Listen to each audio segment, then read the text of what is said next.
Assalomu alaykum va rahmatullohi va barakatuh. Kunlarimizni osuda o'tkazayotgan, faqat o'zigagina e'tiqod qiladiganlardan qilib qo'ygan Alloh subhanahu va taologa hamd va sanolar bo'lsin. Alloh taoloning suyukli rasuli Muhammad sallallohu alayhi va sallamga cheksiz salovatlar, salomlar va rahmatlar yog'ilsin. U zotga ergashgan yaxshi insonlarga Allohning rahmatlari bo'lsin.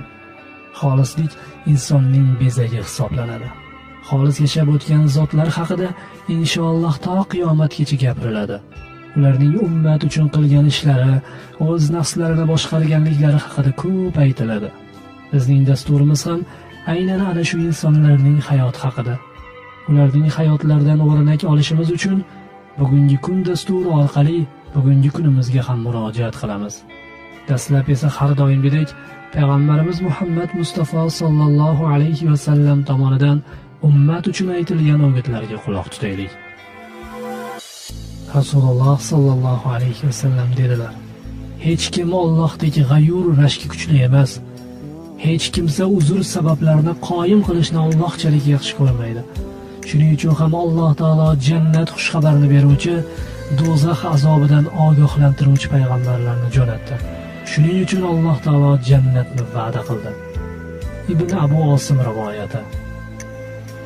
Alloh taolo adolati, rahmati va xislati komil zot bo'lgani uchun bandalari ustiga hujjatni qoyim, aniq uzr sabablarini sobit qilib qo'yishni xush ko'rgani uchun payg'ambarlarini risolatlarining haqligiga dalil bo'luvchi oyat alomatlar bilan jo'natdi. Bandalarning ustiga hujjatning qoyim qilinishi quyidagi qaydlari asosida amalga oshiriladi. Birinchi, hujjat qoyim qilinayotgan shaxsning ana shu haqiqatni bilmasligi imkonsiz bir uzr sababli bo'lsin. Agar u imkonsiz bo'lmasa, yoxud qo'lidan kelsa ham o'zi harakat qilmagan bo'lsa, uning bilmaganligi uzr o'rniga o'tmaydi. Harakat qilmagani va qosirligi uchun javob beradi.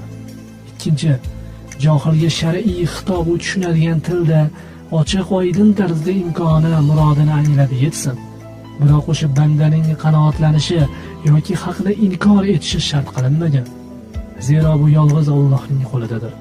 U o'zi xohlagan bandasini hidoyat qilib, xohlagan bandasini adashtirib qo'yadi. Uchinchi, hujjatni qoyim qilayotgan kishi muxolifiga tushuntirayotgan masalani yaxshi bilishi lozim.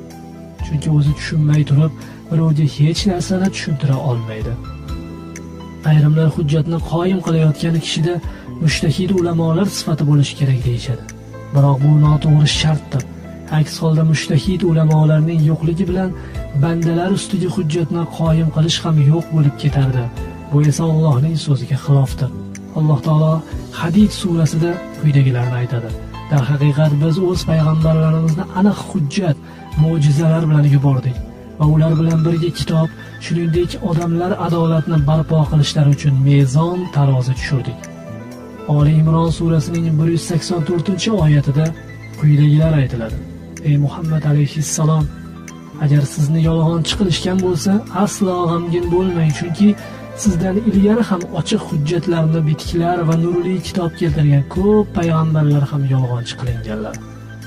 Hud surasi 53-oyatda esa quyidagilar aytiladi: Ular dedilar: Ey Hud, sen bizga o'zingning payg'ambar ekanligingni tasdiqlaydigan biron hujjat keltirmading.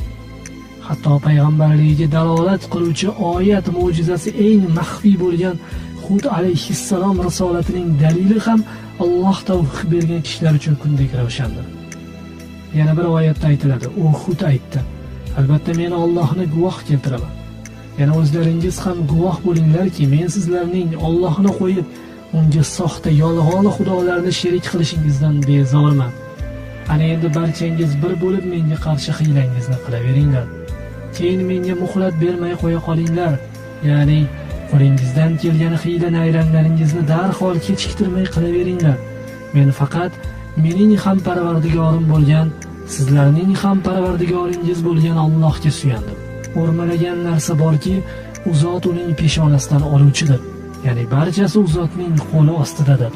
Parvardigorimiz shak shubhasiz to'g'ri yo'ldadir. Hud surasi 55 hamda 56-oyatlar.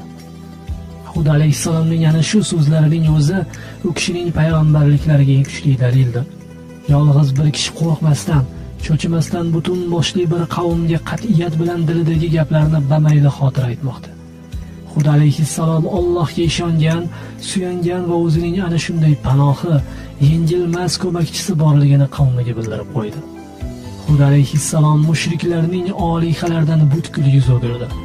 Bugun do'st dushmanlarni ajratishda mezon vazifasini o'taydigan millatchilik, mahalliychilik, ma'lum jins yoki qonun tarafkashligi yoxud Alloh ma'siyatiga boshlovchi kufr rahnamolar kabi zamonaviy olihalar mavjud.